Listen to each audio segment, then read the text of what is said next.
देखिए, बहुत आपकी क्यूरियोसिटी रहती है और अच्छी बात है। अगर क्यूरियोसिटी आपकी ख़त्म हो जाएगी तो आपके अंदर मतलब जो छात्र है ना, विद्यार्थी है, वो मर जाएगा, डाउन हो जाएगा। अच्छे विद्यार्थी का लक्षण ही है कि उसके अंदर क्यूरियोसिटी बनी रहे और सवाल करने की उसके अंदर क्षमता होनी चाहिए।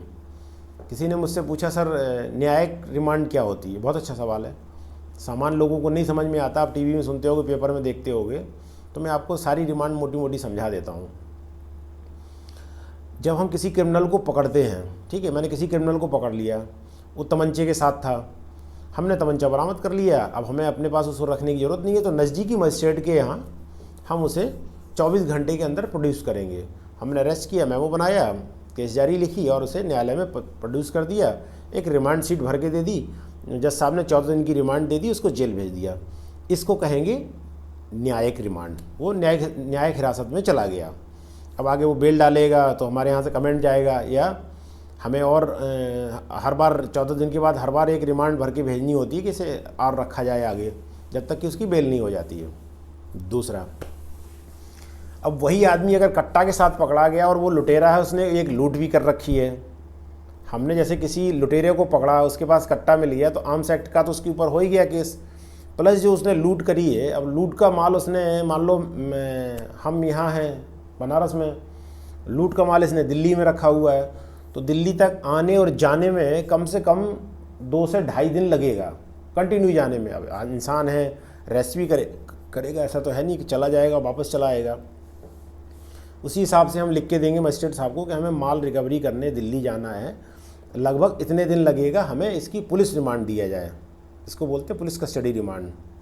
फिर उसके अकॉर्डिंग हमें पुलिस कस्टडी रिमांड मिलेगी, हम मुलजिम को ले जाएंगे, माल रिकवरी कराएंगे, मेमो बनाएंगे, फिर न्यायालय में प्रोड्यूस करेंगे और उसके बाद वो फिर पुनः न्यायिक रिमांड पे चला जाएगा। और स्टेट में क्या होता है, होना भी चाहिए, थोड़ा अपने यहाँ कम प्रैक्टिकल है और स्टेट में बहुत प्रैक्टिकल है। महाराष्ट्र, सौराष्ट्र, गुजरात में उस जगह मुलजिम पकड़े जाते हैं, उन्हें 14 दिन की तुरंत पुलिस कस्टडी रिमांड दे दी जाती है।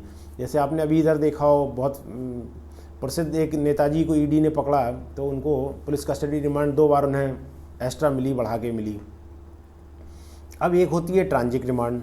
ट्रांजिट रिमांड क्या होती है, जैसे मान लो हमारा अपराधी अपराध करके कलकत्ता भाग गया, हमें इन्फॉर्मेशन मिली, तो हमने परमिशन लिया अदर स्टेट जाने का और जाके हमने वहाँ उसको पकड़ लिया। तो अब पॉसिबल नहीं है 24 घंटे में हम अपने न्यायालय में प्रोड्यूस कर सकें वहाँ से, तो जो वहाँ के नज़दीकी न्यायालय होगा हम उसमें अरेस्ट करके उसे प्रोड्यूस करेंगे और वो वहाँ से यात्रा रिमांड जिसको बोलते हैं ट्रांजिट रिमांड, कलकत्ता से बनारस तक की आने की समय का वो एक रिमांड देगा कि आपको इतने तारीख का दे रहा हूँ, आप उस अपने मजिस्ट्रेट के सामने इस डेट में इनको प्रस्तुत कर दीजिएगा, ठीक है। तो रास्ते में अगर जैसे मान लो ज़्यादा टाइम हो गया तो नज़दीकी पुलिस स्टेशन होता है, तो हम उसमें हवालात में उसे दाखिल कर सकते हैं जीडी में और रेस्ट कर सकते हैं वहाँ, ये हमारे यहाँ प्रोविज़न है। मान लो वहाँ से हम चले, अब हम थक गए, ऐसा तो है नहीं कि हम इंसान नहीं हैं, तो हम नज़दीक में मान लो कोई सासाराम मिल गया तो सासाराम के पुलिस स्टेशन में रख दिया बंदी को, हवालात में जीडी में मेंशन कर दिया, एंट्री कर दिया कि ट्रांजिट रिमांड पे जा रहा है, ये मुलजिम, हमने रेस्ट कर लिया, मुलजिम भी खाना खाया, वो भी रेस्ट किया, फिर आगे चल दिए। ये भी व्यवस्था होती है, इसको बोलते हैं ट्रांजिट रिमांड। अगर एक इसी का एक और पार्ट है वारंट का, अगर हमारा मुलजिम मान लो बिहार में अरेस्ट हो गया, पटना में अरेस्ट हो गया, हमारे केस में भी वांटेड है, उनके केस में भी उन्होंने पकड़ा, तो हम यहाँ से जाएंगे, वहाँ मजिस्ट्रेट से रिक्वेस्ट करेंगे, लिख के उनको वो देंगे कि हमारे इस केस का ये मुलजिम है, इसका हमें वारंट बनवा के दिया जाए, उसको वारंट बी बोलते हैं, हमें अपने स्टेट में अपने मजिस्ट्रेट के सामने ले जाना है। फिर वो मजिस्ट्रेट वारंट बी बना के देगा, फिर जो इन्वेस्टिगेटर ऑफिसर होगा उस वारंट को लेके जेल में जाएगा, जेल में तामिला कराएगा और तामिला कराने के बाद वो अपने स्टेट में ले आएगा, अपनी जेल में ले आएगा और अपने मजिस्ट्रेट के सामने प्रस्तुत करेगा। इसी चीज़ का फ़ायदा उठाया था, अगर आपको याद हो, एक शमशेर राणा जिन्होंने फूलन देवी की हत्या की थी और कानून का 2 बार उस आदमी ने तोड़ने का प्रयास किया दिमाग लगा के, ठीक है। हिंदुस्तान की ये भी वो है कि कोई भी कानून को तोड़ने का पहले जुगाड़ लगाते हैं। कैसे? उसने एक शमशेर राणा नाम का आदमी दारू में पकड़वा दिया, जेल चला गया, उसमें ज़्यादा सज़ा होती नहीं है। तो शमशेर सिंह राणा नाम का आदमी एक देहरादून की जेल में बंद हो गया दारू में, और उस दारू में वो बंद है और उसी दिन उसने हत्या कर दी। अब उसका नाम खुला उसने जैसे ही पकड़ा गया उसने तुरंत न्यायालय में दे दिया कि सर मैं तो उस समय बंद था। अगर आपने अंधा कानून फिल्म देखी हो, किसी ने भी देखी हो, यही सेम पैटर्न अंधा कानून फिल्म में था कि अमिताभ बच्चन को उसके साथ वाले मिलके जस्टिस दिलाने के लिए हवालात में बंद करवा देते हैं उसी की बहन से, और वो लोग गाड़ी के सामने एक्सीडेंट कर देते हैं, पुलिस वहाँ चली जाती है, बदले में दूसरा लेट जाता है उसमें, और अमिताभ बच्चन रजनीकांत जाके हत्या कर देता है, उसका वो फ़ायदा उठाता है। ठीक, इसको बोलते हैं साक्ष्य अधिनियम की धारा 10 एलिबाई का लाभ, कि हम तो वहाँ थे तो हम वहाँ कैसे हत्या कर सकते हैं, क्योंकि वहाँ का प्रमाण है, मैं हवालात में हूँ, मैं हवालात में बंद हूँ, तो मैं कैसे हत्या कर सकता हूँ। यही सेम पैटर्न का राणा ने फ़ायदा उठाया था। और इसी तरह एक और उसमें सीन रहता अंधा कानून में कि अमिताभ बच्चन को जिसकी हत्या की सज़ा हो जाती है वो आदमी दूसरा होता है, फिर वो अदालत में ही उसका कत्ल कर देता है, तो जज साहब क्या करेंगे, किस चीज़ की सज़ा देंगे। जज भी वही रहते हैं, मुलजिम भी वही रहता है, पीड़ित भी वही रहता है। तो कई बार ऐसी कानून के सामने ऐसी विषम परिस्थिति आ जाती है, तो इसलिए समय समय पे रिवाइज होता रहता है, कानून में चेंज होते रहते हैं, कड़े नियम बनते रहते हैं। जैसे आजकल साइबर अपराध चल रहे हैं, तरह तरह के अपराध हैं जो हमारी आईपीसी कवर नहीं करती, डिफ़ाइन नहीं करती। आईटी एक्ट बना है, अभी आईटी एक्ट भी उतना डिफ़ाइन नहीं करता है। धीरे धीरे काम चल रहा है, बन रहे हैं, अच्छे एक्ट बन रहे हैं, कड़ी कार्रवाई, कड़क कार्रवाई हो रही है। इस तरीके से उसका पूरा उसने फ़ायदा उठाया। शमशेर राणा ने एक दारू वाले को बना के हत्या कर दी।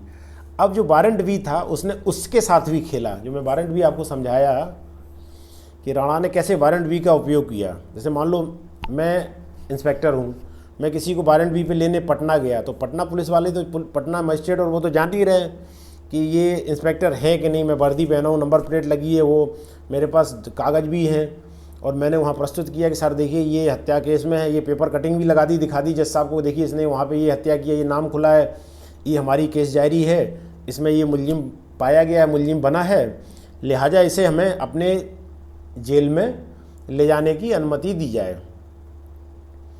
तो जज साहब ने देखा कि सही में इतने तो वहाँ हत्या किया है, पेपर में भी निकला है, वहाँ के केस जारी में भी मेंशन है, वारंट बनवाने आया है और पुलिस भी आई है साथ में। जज साहब ने उसे वारंट भी दे दिया कि आप अपने उसमें ले जा सकते हैं। अब देखो राणा के ही लोग पुलिस की जिप्सी सेम नकली पुलिस बने हुए हैं। जैसे अभी आपने बिहार में सुना हो, एक थाने के बगल में ही 100 मीटर दूर पे नकली थाना चल रहा था। आज के युग में आप सोचो, ताज्जुब की बात है, आज के युग में कहीं थाना पहले से बना है और वहाँ कोई थाना लग के थाना चलने लगे तो भी जनता दिमाग अप्लाई नहीं कर रही है। तो वो क्या किया, शमशेर राणा के लोग वही वारंट बी का लाभ उठाते हुए वारंट बी बनवा के लेके बाकायदा जिप्सी से तिहाड़ जेल पहुँचे। तिहाड़ जिसको कहते हैं सबसे सुरक्षित जेल, तिहाड़ जेल में गए, वारंट बी तामिला कराया जेलर को। जेलर ने देखा, मोहर लगाई, राणा को बुलाया और ट्रांजिट रिमांड पे उन नकली पुलिस वालों के हवाले कर दिया और राणा फुर्र हो गया। बाद में जाके वो वहाँ से पृथ्वीराज चौहान की अस्थियाँ लाया, वो भी एक क्रांतिकारी काम किया उसने। और तो ये कहीं ना कहीं अपराधी कानून का तोड़ने का प्रयास करते हैं, लाभ निकालते हैं, लेकिन आज के युग में अब एक तीसरी आंख हो गई, शंकर भगवान की तरह त्रिनेत्र हो गया एक। वो क्या है, सर्विलांस में सब आता है, कॉल टेल आती है, लिसनिंग आती है और सीसी कैमरा आता है। तो आप कहीं से आज के टाइम में आप कहीं से कहीं चले जाएं तो 4-6 कैमरे की जद में आप आ ही जाएंगे। तो आप झुठला ही नहीं सकते अपने आप को कि मैं वहाँ नहीं था या मैं वहाँ नहीं गया था। तो आप याद रखिएगा, ये तीनों रिमांड के बारे में मैंने आपको डिटेल से समझा दिया। Thank you.